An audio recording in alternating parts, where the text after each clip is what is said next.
오늘은 2022년도 11월 세 번째 주일 추수감사 주일로 지킵니다. 어제 예배부 위원들이 나와서 강단 장식을 해주시고 성찬식을 준비하시고 부지런히 일들을 하셨습니다.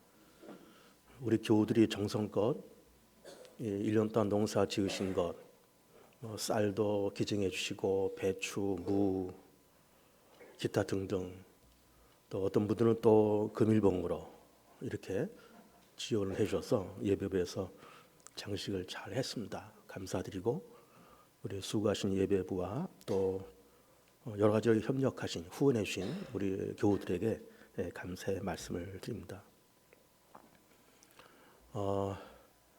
추수감사 주일은 1600년대 초에 영국에서 건너온 그 이주민들이 그 농사를 시작해서 그 지역에는 인디언들과 함께 추수감사 예배를 드린 그것이 시초가 되어서 전 세계 모든 기독교 카톨릭을 비롯한 모든 기독교에서 이렇게 11월 세 번째 주일을 전통적으로 추수감사 주일로 지키고 있습니다. 개중에는 어느 교회들은 11월 첫 주에 이렇게 추수감사절을 드리는 그런 교회도 있고 다 그렇습니다만은 그런 교회 사정에 따라서 조금씩 다르고 전통적으로 세 번째 주일을 다 그렇게 지키고 있습니다. 이제 추수감사 주일을 되면 늘 이제 우리가 어디에 항상 그 관심을 두는가 하면은 그 감사 부분에 대해서 초점을 두고 그렇게 예배를 드리고 또 설교도 그런 방향으로 하고 이제 그렇게 해왔어요. 저도 역시 그렇게 해왔습니다. 그러나 올해 추수감사 주일은 그런 감사의 내용을 좀 감사보다는 추수감사할 때 감사에 앞서서 그 추수란 것이 있잖아요. 추수해서 감사다 그런 얘기잖아요. 그런데 추수 전에 또 뭔가 있습니다. 우리가 놓치는 것이 하나가 있습니다. 그것이 뭔가 하면은 열매와 결실입니다. 그러니까 열매와 결실이 있으니까 추수하는 것이고 추수하니까 감사한 것이고 이렇게 이 세 가지가 이렇게 앞뒤로 연결돼서 그렇게 나와야 된다 이렇게 보는 겁니다. 그런데 우리는 그동안 열매나 추수나 이런 것에 별 관심 없이 감사라는 부분에 대해서 늘 그렇게 추수감사 예배를 드리고 설교도 그렇게 하고 그렇게 했었습니다. 오늘은 그 열매와 결실에 대한 이야기를 하려고 그래요. 짧은 시간에 그렇게 하려고 그럽니다. 농사의 기본적인 개념은 일단은 다년생 식물 같으면은 이것을 이제 심어서 잘 가꾸어서 가을마다 이렇게 매년 가을마다 결실을 거두는 것을 이제 농사라 그럴 수 있겠고 한 해의 농사라 그러면은 봄에 시작해서 여름에 부지런히 길러서 가을에 거둬들이는 이것이 농사의 기본적인 개념이다 이렇게 볼 수가 있습니다. 그러면 우리가 쉽게 예를 들어서 그 벼농사를 예를 든다 그러면은 일단 그 모판에다가 벽실을 심어서 그리고 이 벼를 모를 내서 그리고 이거를 이제 한 5월 달쯤 모내기를 해서 그리고 6월, 7월, 8월, 9월 잘 기른 다음에 보통 10월 달쯤부터 추수를 합니다. 그러면 농부가 이렇게 벼농사를 시작할 때 벽실을 뿌리고 모판을 만들 때 뭔가 그 농부는 그렇게 벼를 심어서 이게 앞으로 가을 돼서 얼마 정도의 결실이 있을 거다라고 하는 기대치가 있기 때문에 그렇게 시작을 하는 겁니다. 아무 기대치도 없이 농사를 짓고 시작하는 사람은 없을 거예요. 이게 농사만 그렇게 했습니까? 일반적인 사업도 그렇지 않을까요? 어떤 사업을 시작할 때 어떤 투자 자금이 있을 것이고 어떤 아이템을 정해서 투자 자금이 이렇게 공급되고 어떤 노하우를 통해서 그래서 이걸 잘 운영하면서 1년, 2년 지나가면서 우리 회사가 앞으로 어떤 방향으로 나간다, 어느 정도의 성과를 거둔다라는 기대치를 가지고 다 그렇게 일을 하는 겁니다. 농사도 똑같이 무엇을 심을 때는 이것이 어떤 과정을 통해서 자라가고 어떻게 결실을 맺을 거다라는 기대치를 가지고 그렇게 일을 시작한다 그런 이야기예요. 오늘 마태복음 13장 본문 말씀을 추수감사 주일에 본문으로 선택을 했습니다. 사실은 추수감사 주일에 선택할 본문은 아닌 것 같지만 결실과 열매라는 부분에 초점을 맞춰서 본문을 고르다 보니까 이 본문을 선택을 하게 됐어요. 우리가 잘 아는 그 씨 뿌리는 비유잖아요. 어떤 농부가 씨를 뿌렸는데 네 종류의 땅에 씨가 뿌려졌다는 겁니다. 길가, 돌밭, 가시덤불, 좋은 땅. 일부러 길가에다가 씨를 뿌리는 농부는 없을 겁니다. 일부러 돌밭과 가시덤불에 씨를 뿌리는 사람은 없을 거예요. 좋은 밭에 뿌리다가 실수로 혹은 어떻게 잘못해서 이것이 약간 아주 소수가 길가에 떨어지고 돌밭이나 가시덤불에 떨어졌다 그 말이에요. 많은 것은 아니지만 이렇게 흩뿌리다 보니까는 그렇게 됐다 그런 이야기예요. 그런데 길가에 떨어진 씨도 돌밭 그리고 가시덤불에 떨어진 씨도 아무 결실을 맺지 않았습니다. 좋은 땅에 떨어짐에 이것이 자라서 30배, 60배, 100배의 결실을 거뒀다 그런 이야기예요. 그러면서 이 농부는 길가에 씨를 뿌려봐야 결실이 없고 가시덤불 그리고 또 돌짝밭에 씨를 뿌려도 결실이 없다는 것을 압니다. 경험적으로 알고 일반 상식으로도 아는 거예요. 좋은 땅에 뿌렸겠죠. 근데 실수로 여기저기 뿌렸다 그런 이야기예요. 그럼 좋은 땅에 뿌려졌을 때 그동안 농사를 여러 해 해오면서 그저 한 해 농사를 잘 짓고 또 이렇게 적당한 때 비도 와주고 이렇게 되면은 100배도 얻는다. 이게 흉년 들어서 비도 좀 잘 안 오고 그러면 30배밖에 없어. 그러나 이제 중간쯤 되면 한 60배 정도는 거둘 수 있다. 이렇게 보는 겁니다. 잘 되면 100배, 안 돼도 30배, 중간 잡으면 60배 이렇게 가는 거예요. 그래서 좋은 땅에 뿌렸더니 30배, 60배, 100배 결실을 거뒀다 그런 이야기예요. 어쨌든 그것이 30배가 되었던 60배, 100배가 되었던 그 땅에 이 농부가 그 씨를 뿌릴 때는 그냥 뿌린 것이 아니라 기대치를 가지고 뿌렸다 그런 이야기예요. 자, 최소한 내가 원하는 바는 날씨가 좋고 비가 제때 와서 100배를 얻었으면 좋겠다. 그리고 이게 날씨가 좋지 않아서 그러면 30배 아니면 절반 정도에서 60배 그런 기대치를 가지고 했다 그런 이야기예요. 그러면서 정말 가을에 30배, 60배, 100배 결실을 거둔다 그런 이야기예요. 그러니까 이것이 농사뿐만 아니라 일반적인 사업도 그렇고 모든 것에는 다 기대치를 가지고 시작을 하는 겁니다. 다 기대치를 가지고 시작을 해요. 하나님이 우리를 지으셔서 이 땅에 살게끔 그렇게 하셨습니다. 60대 되신 분들은 60여 년 전에 하나님이 우리를 이 땅에 태어나게끔 그렇게 하셨어요.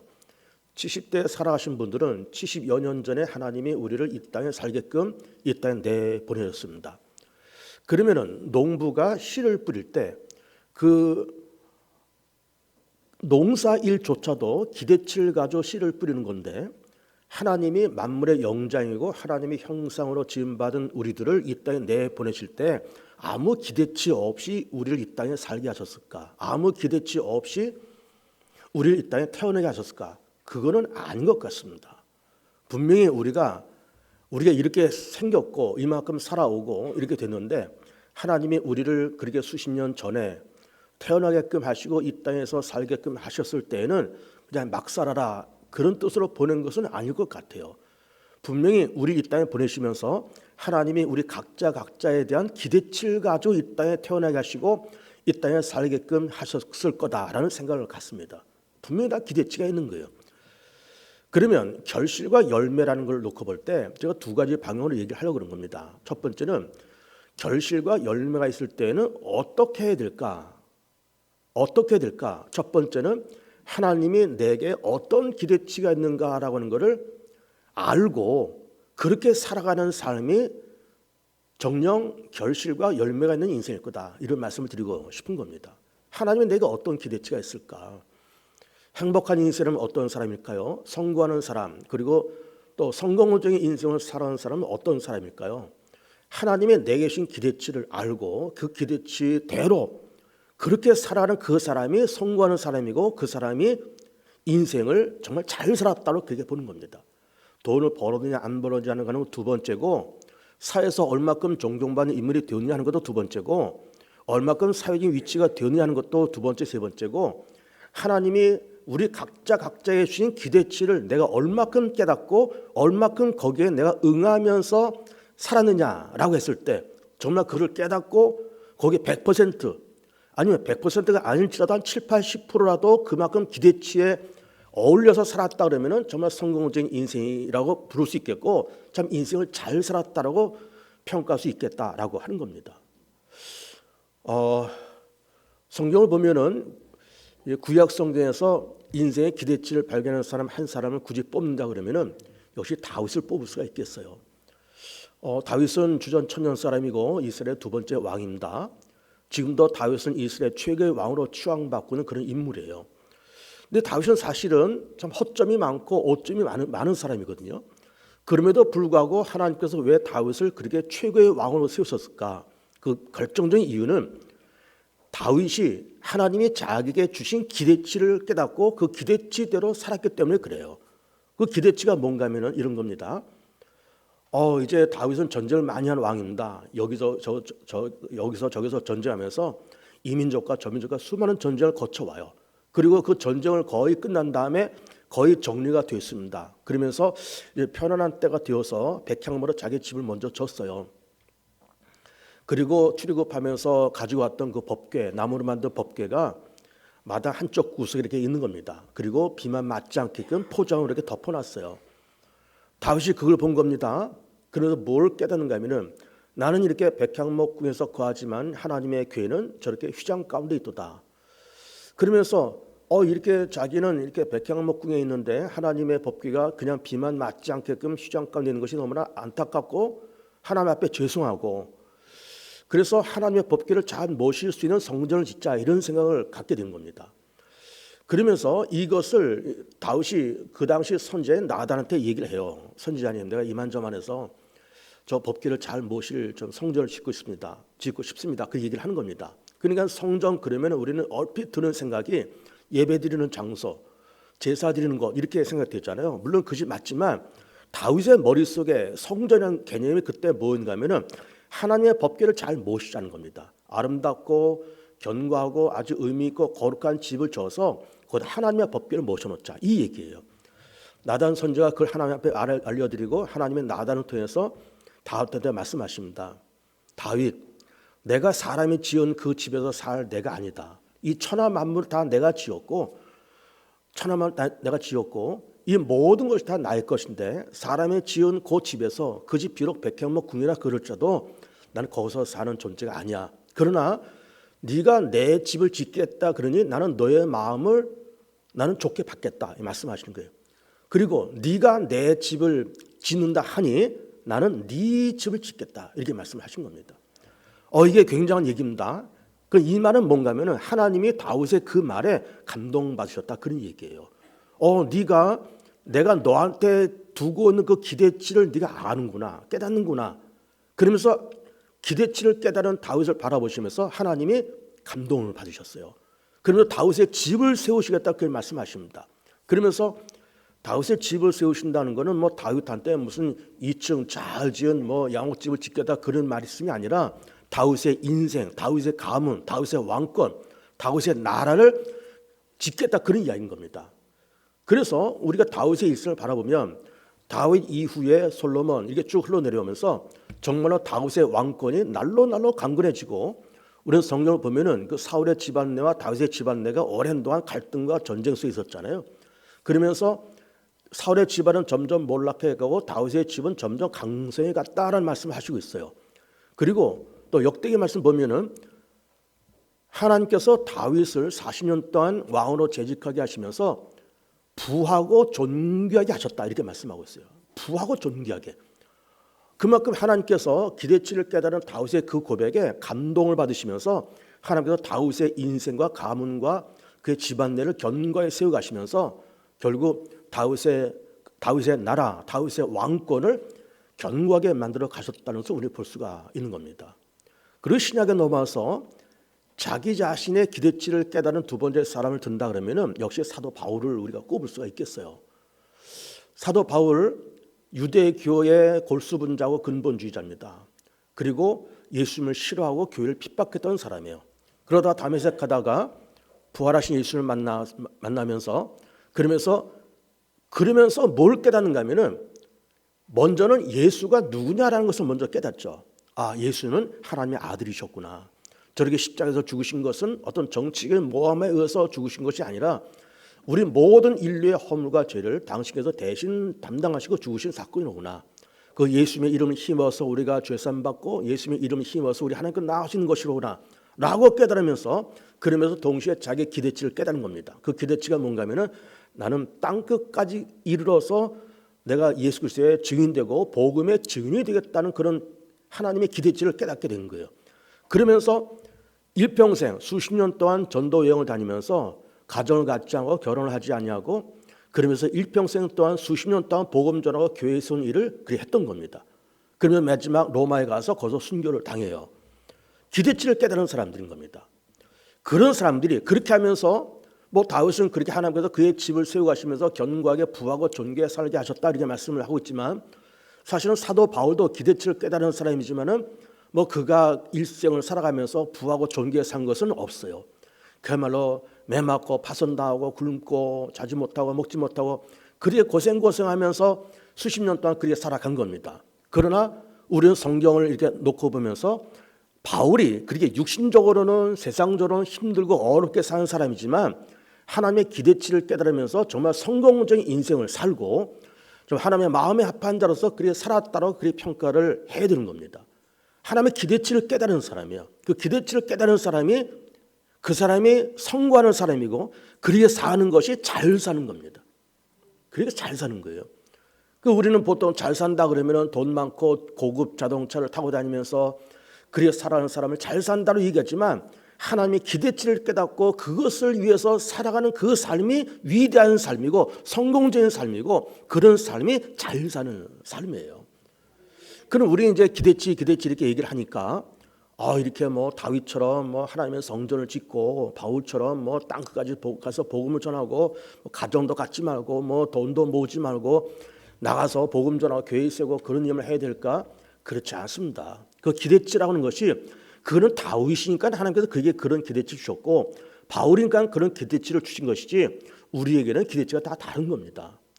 비록 하나님께서 우리 가운데 가정을 오셔서 아이들 하나 둘 셋 이렇게 낳게 하시고 하나님께서 나한테 기대치를 주신 것이 내가 너한테 아이를 이렇게 주었다. 너 그 아이들 건강에 잘 기르고 교회 잘 다니고 예수 잘 믿는 아이로 그렇게 네가 기르고 그리고 교회 잘 다니면서 교회에서 참 충성된 재직이 돼. 그런 기대치를 주었다 그러면은 그런 기대치를 갖고 아이들 정말 이렇게 믿음으로 좀 잘 양육시키고 건강에 잘 기르고 교회에서 이렇게 교회를 꾸준히 다니면서 너 내가 맡은 직분 이게 감당해 나가면서 기쁨으로 예배드리고 기쁨으로 직분을 감당하고 그렇게 살아간다 그러면 그것도 놀라운 기대치대로 살아가는 거예요. 그것도 성공하는 인생인 겁니다. 뭐 그냥 다 땅끝까지 다 갈 필요는 없습니다. 다 잘 기대치가 있는 거예요. 그 기대치를 깨닫고 그 기대치대로 열심히 부지런히 살아가는 사람이 그 사람이 훌륭한 인물이고 성공하는 사람이겠다라는 말씀을 드리고 싶은 겁니다. 그 다음에 두 번째 성공적인 인생, 두 번째 열매와 결실은 어떤 사람일까? 두 번째는 우리가 어쨌든 이 생을 살다가 때가 되면 우리가 다 하나님께로 갈 겁니다. 언젠간 다 갈 거고 뭐 사람의 연수가 7, 80 혹은 뭐 8, 90 이렇게 살다가 하나님께서 오라고 말씀하시면 우리가 다 가야 되겠지만 갔을 때 내 가족들과 내 주변에 있는 사람들과 내 지인들이 나의 죽음을 어떻게 평가할까? 이건 굉장히 중요한 겁니다. 살아있을 때 평가를 받는 것이 아니라 내가 세상 떠났을 때 내 죽음을 놓고 사람들이 어떻게 평가할까? 예를 들어서 어떤 분이 돌아가셨는데 참 좋은 분이 돌아가셨어요. 그 부음을 들으면서 참 좋은 분이 돌아가셨네. 아깝네. 좀 더 사셨으면 좋을 것 같은데. 그러면 그의 죽음을 아쉬워하고 안타까워할 수 있는 거예요. 반대로 누가 죽었다 소식 듣는데 참 죄송하지만 그럼 잘 죽었네. 이런 말 들으면은 이게 안 되는 얘기잖아요. 죽은 것도 힘들고 고통스러운 사건인데 그 뒤에다가 그 사람에 대한 평가를 하면서 그럼 잘 죽었어. 잘 죽었어. 더 일찍 갔어야 될 거야. 이렇게 말하면 이게 곤란하잖아요. 그런 인생을 살았다 그러면은 그 인생도 아니잖아요. 그 인생도 아닌 겁니다. 적어도 우리가 세상 떠났을 때 참 좋은 분이 돌아가셨네. 안타깝네. 아깝네. 이런 말을 들어야지. 그럼 잘 죽었어. 이런 말 들으면 안 되는 겁니다. 근데 성경을 보면은 그럼 잘 죽었다라고 평가될 만한 사람이 몇 사람 나와요. 누군가 하면은 구약에 보면은 이세벨이라는 여자가 나오고 그 비슷한 시대에 나발이라는 사람도 나와요. 이세벨 아하방의 부인입니다. 이방 여자고 엣바를 섬기는 그 무당의 딸이에요.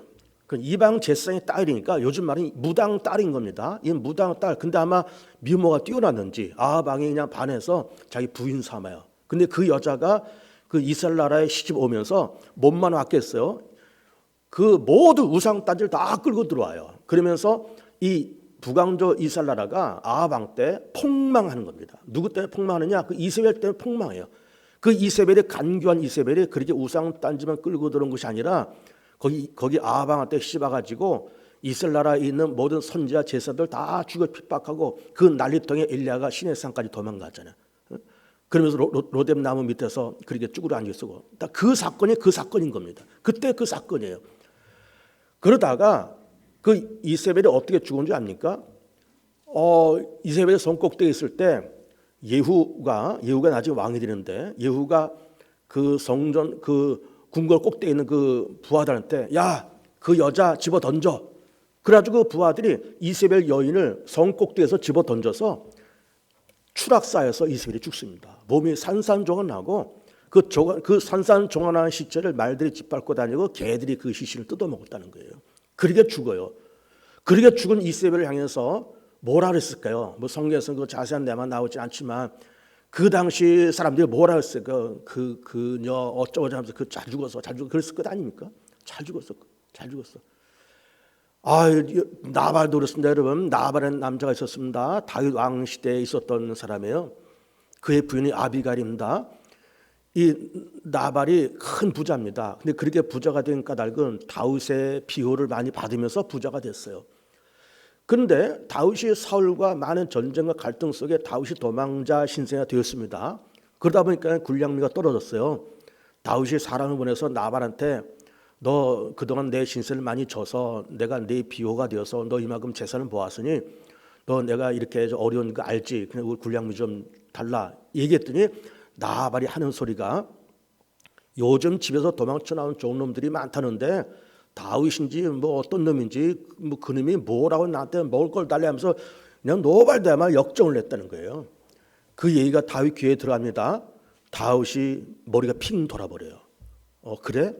야, 너 누구 너 가서 너 나발 죽여. 이렇게 된 겁니다.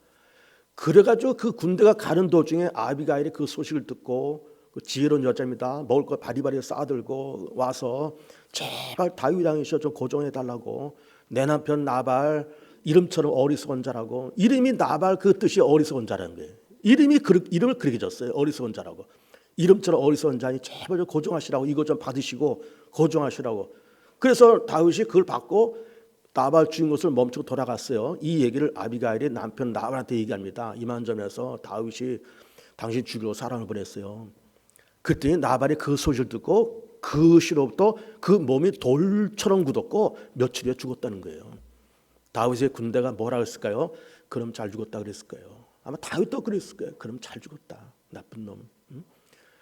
그러니까 우리 세상 살면서 이 세상에서 돈도 좀 벌고 재테크도 좀 성공하고 자식들 잘 다 기르고 좋지만 웰빙 뭐 별거 다 좋은데 우리가 세상 떠나고 나서 내 뒤에다가 내 뒤통수에 대고 사람들이 나를 어떻게 평가할 거냐 이거는 굉장히 중요한 거예요. 참 아까운 사람이 죽었네. 참 좋은 사람인데 좀 더 살았어야 될 걸. 이런 말을 들어야지. 그럼 잘 죽었어. 이런 말 들으면 되겠습니까? 여러분 네로도 그 중에 한 사람이에요. 네로 예수 믿는 사람들 핍박하고 교회를 핍박했던 대표적인 로마 황제입니다. 자기 어머니도 죽이고 자기 부인도 죽이고요. 로마 시내다 불을 지르고 이 불을 지른 방화범들은 그리스도인들다 거짓 소문을 퍼뜨려가지고 사람들의 분리도 일어나고 교회를 핍박하는 데 앞장섰던 사람이에요. 근데 이 네로는 나중에 미치가야 되고요. 그 비참하게 죽어요. 그러니 그렇게 죽은 네로를 향해서 사람들이 뭐라 했을까요? 비록 왕이지만 그럼 잘 죽었다 다 그랬을 거예요. 로마 사람이 다 그랬을 거예요. 그럼 잘 죽었다고. 우리나라 장로수가 있습니다. 연산군의 애첩이에요. 연산군의 애첩. 연산군이 중간에 폐위당하잖아요. 그리고 강화도로 유배당합니다. 그랬을 때 이 장로수 때문에 나라가 말아먹고요. 연산 구리게 망한 겁니다. 장로수가 아주 여우부예요. 아주 여우도 그런 여우가 없는 그런 여자입니다. 기쁨조 출신의 여자입니다. 그 여자한테 푹 빠져가지고 그 치마 속에 빠져가지고 세상에 연산군이 나라를 다스리는 것이 아니라 장록수가 다 나라를 다스리고 그렇게 됐습니다. 그리고 연산군이 폐위된 다음에 장록수를 죽였습니다. 그리고서는 그 시신에다가 사람들이 돌멩이를 집어던져서 무덤처럼 돌이 쌓였다는 거예요. 나쁜 년 잘 죽었다 그랬을 것 아니에요. 그러니 우리가 세상 한 시대를 살면서 이렇게 짧은 인생인데 그리 길지 않은 짧은 인생을 살면서 우리가 세상 떠났을 때 참 아까운 분이 돌아가셨다, 참 애도하고 참 안타까워하고 이게 정상이지. 그럼 잘 죽었어, 이건 아니잖아요. 저도 그렇게는 살지 말자 그 말이에요. 그렇게는 살지 말자. 참 좋은 분이 돌아가셨네, 아깝다, 이런 말을 들어야지. 그것이 결실 아닙니까? 그것이 열매 아닐까요?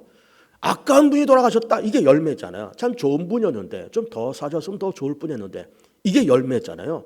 그리고 그 열매가 추수되고 추수해서 감사하고 그렇게 되는 거 아닙니까? 그러니까 오늘 추수감사절을 지내면서 우리는 그동안 감사라는 것에 촉점을 맞춰서 말씀드렸지만 감사 전에 뭐가 있다고요? 추수가 있고 추수 전에 뭐가 있다고? 열매와 결실이 필요하다. 그 열매와 결실이 필요할 때는 먼저 우리는 하나님께서 내게 주신 기대치가 뭔가라는 것을 우리가 깨달아야 되고, 그리고 우리가 세상 떠났을 때 참 아깝고 좋은 분이 떠났다고는 그런 평을 받았을 때 정말로 건강하고 열매 있는 인생을 살았다고 평가를 할 수 있겠습니다. 오늘 추수감사 예배를 드리면서 늘 감사가 넘치는 삶이 되길 바라고, 그리고 좋은 열매를 맺으시고, 그리고 또 하나님의 기대치에 맞는 인생을 살면서 그러면서 열매 있고 좋은 결실 있는 복된 교우들 다 되시기를 축복합니다. 기대합니다.